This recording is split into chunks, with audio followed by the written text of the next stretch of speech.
વાત અગત્યના સમાચારની હાર્દિક પટેલની લોકસભા ચૂંટણી લડવા પર જે ઈચ્છા હતી તેના પર જે ગ્રહણ લાગેલું છે તે વધુ સમય માટે લંબાયું છે કારણ કે આજે આ મામલે હાઈકોર્ટમાં સુનાવણી હાથ ધરાવવાની હતી પરંતુ જસ્ટિસ આરપી ધુલરિયાએ મેટરને નોટ બિફોર મી કરી દીધી છે એટલે કે હાર્દિક પટેલની ચૂંટણી લડવાનો કેસ હવે ટળી ચૂક્યો છે। થોડા દિવસ માટે જસ્ટિસે તેને નોટ બિફોર મી કરી છે અને આ સુનાવણી હવે ટળી હોવાની જાણકારી સામે આવી રહી છે।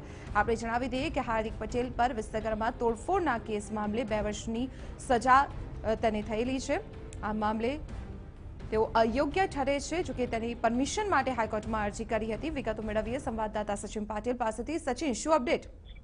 દીપાલી, ચોક્કસથી મામલો વધુ ગૂંચવાયો છે કારણ કે જે પ્રકારે કોર્ટે આ મામલાને નોટ બિફોર મી કર્યું છે અને ત્યારબાદ જે ઇલેક્શનની જે પ્રક્રિયા છે એની તારીખોનું એલાન થઈ ચૂક્યું છે, જે નોમિનેશન ફાઇલ કરવાનું છે એની તારીખોનું એલાન થઈ ગયું છે અને જે કેસ જે નોમિનેશન પાછું લેવા માટેની પણ તારીખોનું એલાન થઈ ગયું છે।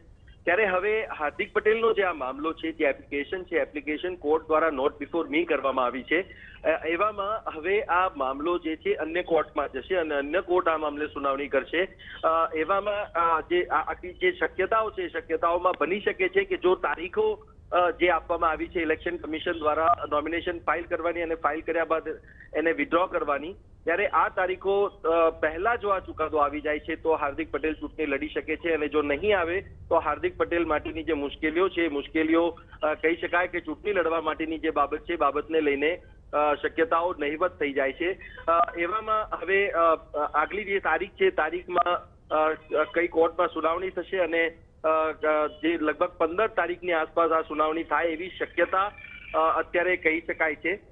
અને જે સમગ્ર મામલો છે, મામલામાં હવે જે પ્રકારની પ્રેયર હાર્દિક પટેલ દ્વારા કરવામાં આવી હતી કે ઇલેક્શન લડવા માટેની જે ગૂંચ એને નડી રહી છે, એ ગૂંચને લઈને હાઈકોર્ટમાં એને આજે એપ્લિકેશન કરી હતી અને ચોક્કસથી કોંગ્રેસમાં ગઈકાલે જ હાર્દિક પટેલ જોડાયો છે અને એવામાં જે એને જાહેરાત પણ કરી હતી કે જામનગર સીટ પરથી લડવાનું સજેશન એને આપ્યું છે, પરંતુ જો કોંગ્રેસ પક્ષ કહેશે તો એ જે સીટ છે, સીટ પરથી એ ચૂંટણી લડવા માટે તૈયાર છે।